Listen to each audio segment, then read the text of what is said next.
Ito ang inyong lingkod na nagbabalik upang magbigay ng mga balitang walang bias at pawang katotohanan lamang.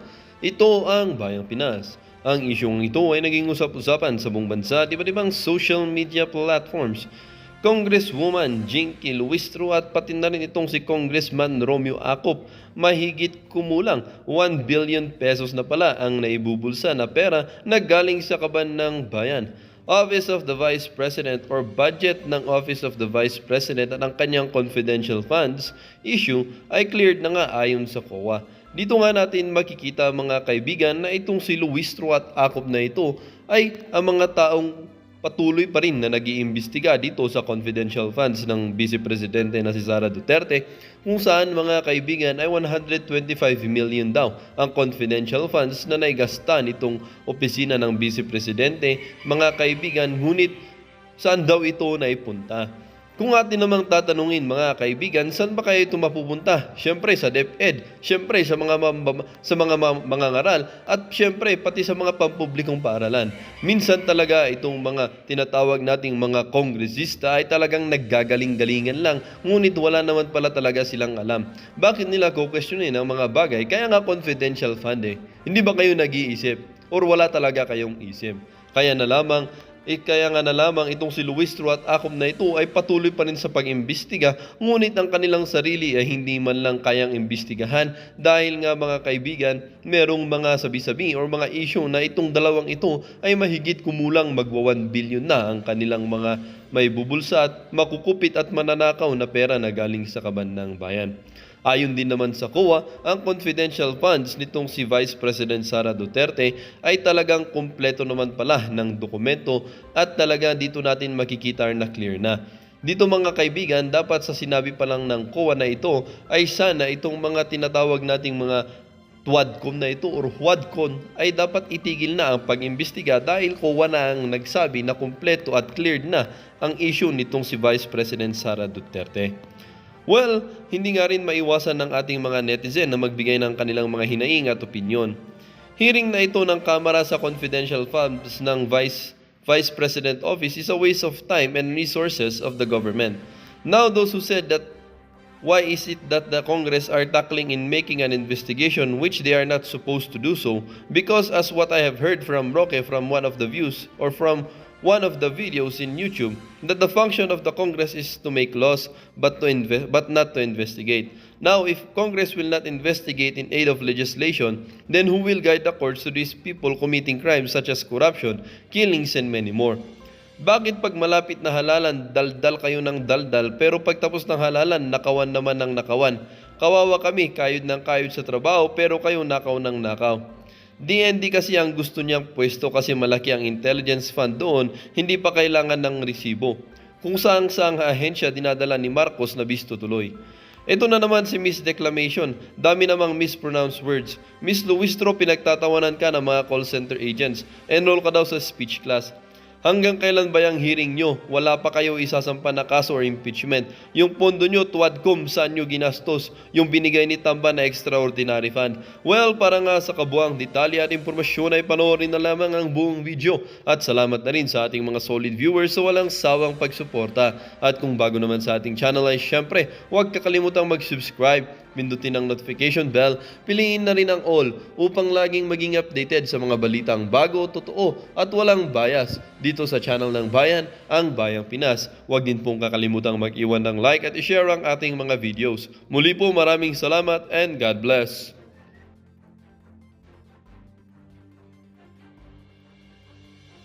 General Bahaw. This is about the 9 Youth Leadership Summits. Kanino nyo po ito in-address? Good morning, ma'am. Good morning, Mr. Chair. May I be recognized? Major General Bahaw, you're recognized. Thank you, Mr. Chair. Ma'am, I addressed the letter to Yusek Nolasco Mempin po, updating him of the YLS conducted in my division then. And similar to the questions that were propounded to the 3 other AFP officers, kapag ho ba nagwa-YLS kayo, sinong gumagastos? Ma'am, sari-sariling agency po na nagpa-participate dito ang gumagastos. Sa amin po, more on facilitation and security. Kami po ang gumagastos sa sarili naming mga tropa. And with respect to the children and the youth who are the participants, do you confirm what they said already? LGU ang gumagastos? Yes, ma'am. At kanina po sinabi din ni General Memfin, balikan ko si General Memfin, sabi niyo po, General, wala talagang gastos ang DepEd dito? To You be stated clear, that kanina. because as I was asked if the confidential funds issues for the conduct of wireless, so it's clear that no funds is downloaded or given to the Philippine Army for the use of the conduct of wireless, but if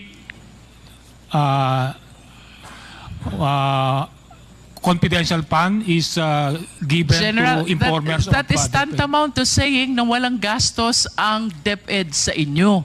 When you said that they did not or DepEd did not download any fund to the military. Tama? That's correct, Your So, Honor. what you wanted to say, walang ginastos ang DepEd sa taga-military when it comes to the Youth Leadership Summit. Do you confirm that? That's I confirm that's correct, Your Honor, Mr. Chair. Mr. Chair, I am very much surprised, but let me wrap up and make this manifestation before I yield to the other members of the committee. While we believe that these certifications were submitted to justify the 15 million that were allegedly paid as reward to informers, now all the officers from the AFP, that includes General Memfin, the USEC for Administration, are stating that the DepEd did not utilize any of its confidential fund in support of the Youth Leadership Summit. These statements, Mr. Chair, are completely contradictory to what DepEd has made the COA believe in the submission of all these certifications. Mr. Chair, to proceed, let us all be reminded, ito pong confidential fund na ito, pera ng taong bayan. We, all of us, are accountable to the Filipino citizens. Public office is a public trust. We should be accountable to the people at all times. And I do not understand why these people who are supposed to explain the 15 million is totally unaware of the same, because they are saying that they never use the DepEd fund and what they use is the fund of the AFP. While we understand, Mr. Chair, that confidential fund by its nature is not encouraged to be scrutinized, there is nothing under the law that prohibits the same as well. There are important observations, Mr. Chair. Number one, among all civilian agencies, DepEd is one of the very few with confidential fund. Two, DepEd had this confidential fund only in 2023 and never in prior time. Three, I hope we can show also that while the DND, which has a mandate to address the national security, has 37 million confidential fund only, the Department of National Defense has 37 million. The DepEd, which mandate does not include national security, has 150 million confidential fund. Mr. Chair, to continue, while the police, the AFP officers already denied this YLS, having been supported by DepEd, 15.54 million po ang amount that the DepEd is trying to justify in making use of the certifications that were submitted by the AFP. Number 5, Mr. Chair, prior to 2016, pag ang pinag-usapan po natin ay Youth Leadership Summit, it is the AFP who leads and they just coordinate with DepEd. But on the report that was given by COA, it seems to appear that the one leading the Youth Leadership Summit is the DepEd in coordination with AFP. Paligtad po ito. Number 6, Mr. Chair. I do not want to preempt any conclusion. However, Mr. Chair, General Mempin spent 2017 to 2023 of his AFP career in Davao City and Davao region. During this time, the former president is the president and our vice president is the mayor. During those time, Mr. Chair, Davao City, while it is authorized to have and to utilize confidential fund, I believe has one of the highest confidential fund among the LGUs in the entire country. I hope the Secretariat can produce the data. I wish to ask Mr. Chair, ito bang lahat ng ito ay coincidences?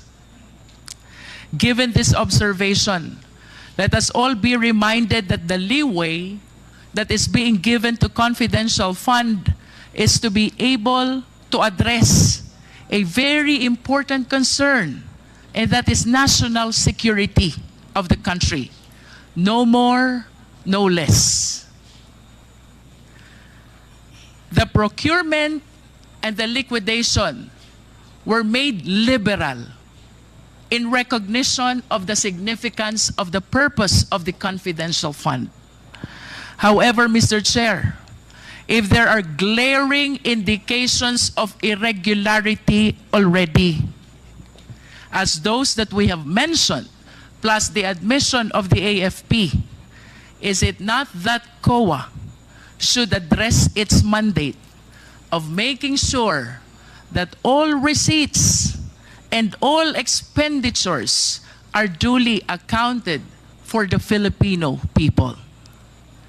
Question number 1. Since when has irregularity in confidential fund been happening? 2, what has COA done so far with respect to its accounting rules in order to address the irregularity?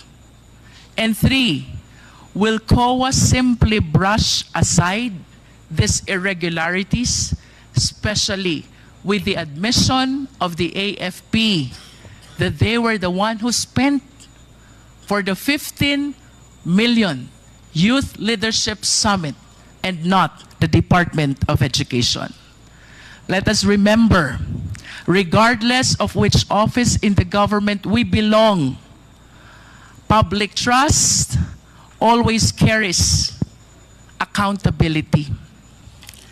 To tone down the mood of our investigation, at para mas maintindihan po ako ng mga tao, mayroon hong prominent na line sa pelikulang Star Wars. Ang sabi, comes with great power is great responsibility. If you translate this to constitutional language, let us all be reminded, public office is a public trust. The trust that is given to us by the people carries with it due accountability. Thank you, Mr. Chair. Basahin natin. Update. The House of Representatives finalizes its decision to reduce the Office of the Vice President's budget by 1.3 billion. The slashed funds will be reallocated to the Health and Social Welfare Departments. Grabe, no? Actually, alam nyo mga Lodi Cakes, hindi naman si VP Inday Sara ang talo dito eh. Alam mo sino? Ang mga benepisyo, ang mga Pilipinong natutulungan ng Office of the Vice President. Pero since ang mga buwaya ay, di ba, tingin nila kay VP Inday Sara ay kompetensya, kaya puputulan nila ng pakpak 'Di ba? Babawasan nila ng budget kasi ang tingin nila kay VP Inday Sara, kompetensya eh. Kasi sa totoo lang, mas magaling pa kasi si VP Inday Sarang maghatid ng tulong sa mga kababayan natin kaysa sa mga buwayang mga hinayupak na yan eh. Ha? Kaya, ganun talaga, no? Sa administrasyon ngayon, kung sino ang nagtatrabaho ng maayos, kung sino ang mas maraming natulungan, gigipitin nila, 'di ba? Kukunan nila ng budget, gigipitin nila para hindi makalipad. Pero well, sabi pa nga ni VP Inday Sara, zero budget man or kahit magkanong budget yan, 'di ba? Minimake sure pa rin ng Office of the Vice President na makakapaghatid pa rin ng tulong at serbisyo sa mga Pilipino. Pero alam niyo mga Lords, what's more important ngayon? Yung na-reveal at nakita natin ang totoong kulay ng mga buwaya na yan. And even our President, napakatahimik niya, no? Pagdating kay Vice President Inday Sara, pansinin niyo mga Lords, hindi niya pinagtatanggol, di ba? Kumbaga, wala siyang pakialam, no? Na imaginein mo, pinagsisisira na siya ng mga buwaya, di ba? At mga kaalyado ng ating presidente. Pero ang ating presidente, wala pa ring pakialam. Kaya, tamang desisyon talaga yung ginawa ni VP Inday Sara na tumaliwas. Dapat lang. And tandaan natin mga Lords, naniniwala ako, di ba? Soon, yung mga buwaya na yan, at mga Marcos na yan, soon, lalapit pa rin yan sa mga Duterte. Lalapit din kayo later on sa mga Duterte. Pero at least, alam na namin, mga karakas nyo.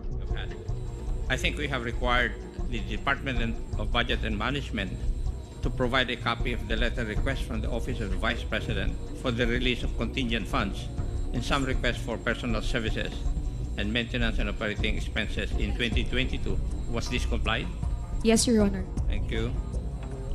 Yeah, DVM. May I know if the Commission on Audit, which was required to submit the following, a copy of the letter sent by the OVP through Attorney Lopez instructing the COA not to comply with the subpoena dues tecum issued by the House Committee on Appropriations, Yes, Your Honor. Also complied by the Commission on Audit. documents related to the OVP's liquidation of the 125 million confidential funds, Yes, Your Honor. Complied. documents related to the purchase of information, including details about how the 14 million pesos was spent and for what information, Complied as well, Your Honor. documents related to the payment of cash reward, including details about the recipients and purpose of the rewards, Complied as well, Your Honor. documents related to the OVP's safe houses, including the number of safe houses, their locations, and maintenance costs, Complied, Your Honor. documents related to the purchase of supplies, including details about suppliers and contractors, Complied, Your Honor. all attachments and documents related to the notice of disallowance issued by the Commission on Audit regarding the OVP's budget, Complied, Your Honor. and the audit action, in this case, the notice of disallowance and the liquidation report for the OVP's confidential funds, Complied, Your Honor. all supporting documents related to the Office of the Vice President's confidential funds as deemed necessary by the COA Intelligence and Confidential Funds Audit Unit for proper evaluation of the liquidation documents submitted, Complied, Your Honor. documents related to the OVP's purchase of supplies, including details about suppliers and contractors, Complied, Your Honor. documents related to the OVP's provision of medical and food aid, including details about the recipients and the specific types of medical supplies and food, Complied, Your Honor. documents related to the OVP's surveillance activities, including details about the specific areas where these or where those activities were conducted, Complied, Your Honor. and data on the extent of the proper implementation of the school-based feeding program, including the amount of funds affected. Complied, Your Honor. Now, for COA's Mr. Fahad bin Abdul Malik Tumawis, he was required to submit the following, or the rental data for the OVP's head office, 10 satellite offices, and 2 extension offices, including the square footage of each office space, lease commencement dates, and a breakdown of rental costs for each type of rental. Was this submitted by Mr. Tumawis? Yes, Your Honor. Thank you. Now, COA's attorney Gloria A. Comoro was required to submit the following, or was required to submit copies of the rental or lease agreement for the 10 satellite offices and 2 extension offices of the Office of the Vice President. Complied as well, Your Honor. The Bureau of Treasury, Mr. Cadorna, was required to submit a position paper on the salary grades, accountability, and fidelity band coverage for STOs or Special Disbursement Officers. Complied as well, Your Honor. Thank you. And Mr. Rinaldo Monsayak to submit records of the conversation he had with Yusek Mercado and other DepEd officials during the lunch meeting in Linden Suites. Not yet, Your Honor. Not yet. And lastly, Mr. Chair, Mr. Dexter A. Galban was required to submit the following: a full report of the actions taken by DepEd to address the issues flagged by the COA regarding the school-based feeding program, a list of the suppliers involved in such program, a report on the issues encountered in the program's implementation in previous years, and data on the number of schools and students affected by the lapses in implementation. Did Mr. Dexter Galban, DepEd Assistant Secretary for Operations, submit these requirements, Mr. Chair? At present, Your Honor, the Secretariat is not in receipt of said documents. He has not submitted. None to the knowledge of the Secretariat, Your Honor. None in the email as well, Your Honor. Thank you.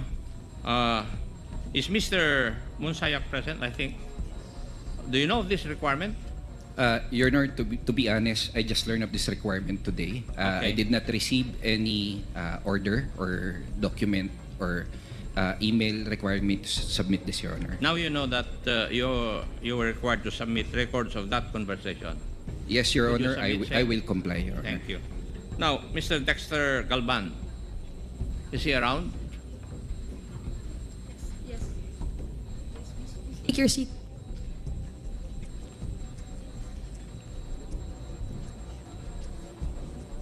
Mr. Galban, did you know of this requirement for you to submit certain documents?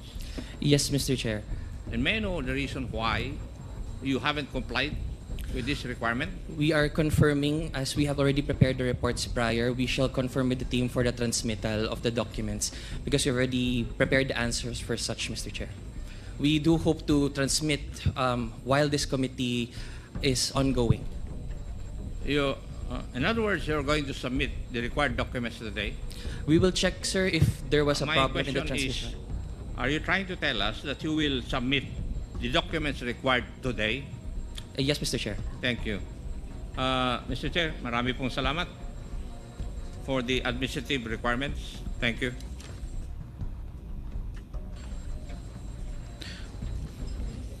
Okay na? Okay, meron pa po bang ibang gustong mag-manifest? Wala na po.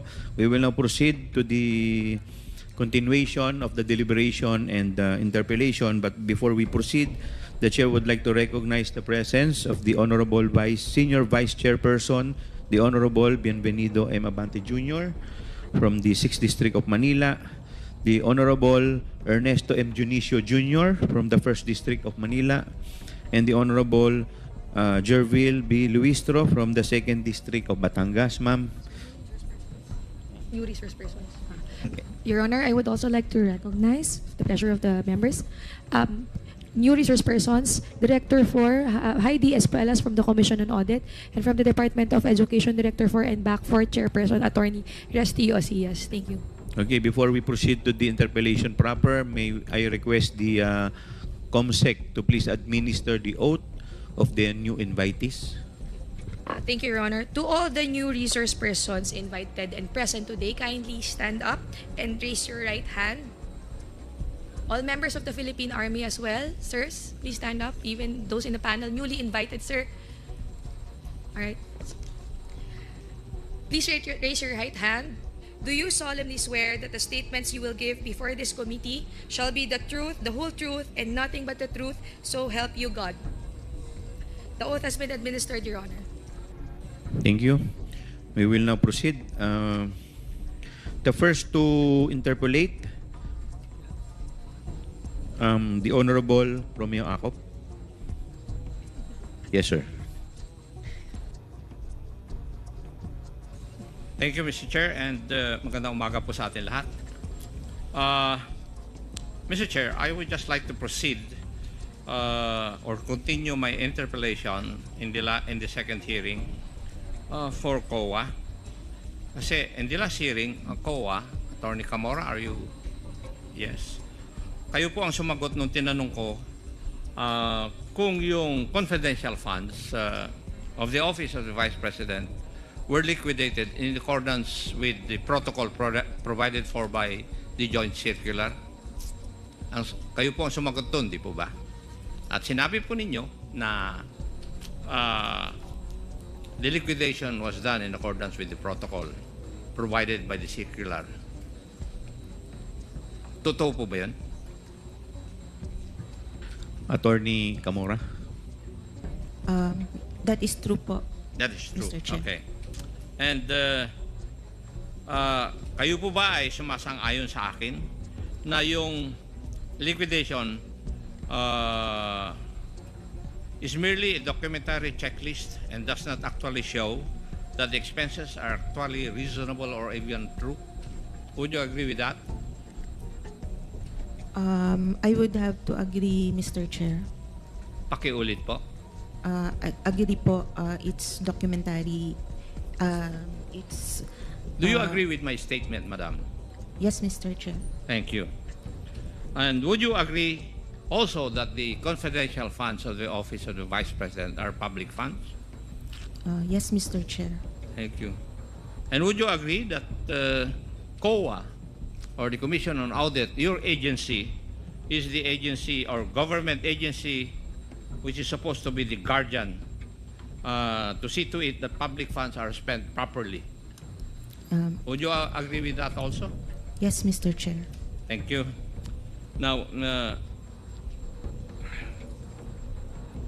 since you have stated that the Office of the Vice President liquidated its confidential funds required under Joint Circular, would you also agree with me that the accomplishment report provided by the Office of the Vice President were 100% implemented? Mr. Chair, what do you mean by 100% implemented po? Na-implement ba yung pag-liquidate nung amount of 125 million as confidential fund of the Office of the Vice President? Yes, Mr. Chair, the entire 125 million was liquidated. And would you agree with me that the documentary pieces of evidence submitted by the Office of the Vice President were merely acknowledgement receipts? Would you agree with me? The documentary evidence of payment, yes, Mr. Chair. Yes, and could you give me the specifics insofar as the acknowledgement receipts submitted for the expenses insofar as the confidential fund of the OVP is concerned? Would you give us how much is for the rental of safe houses? How much would be the amount for purchase of information? Do we have the number of acknowledgement receipts submitted by the OVP? For what account, Mr. Chair? Rental of safe houses? For rental for the period fourth quarter 2022 po. Yes. It's 16 million po, Mr. Chair. Rental of safe houses. Yes, Mr. Chair. The rental is for 11 days? Would you agree with me? Yes, Mr. Chair. Since the accomplishment report Pursuant to the accomplishment report, yung amount for the rental of safe houses were paid for 11 days. Yes, Mr. Chair. Tama po? Yes, Mr. Chair. Yes. How about And how many acknowledgement receipts were submitted for this? Mr. Chair, for rental of safe houses, we received 34 acknowledgement receipts.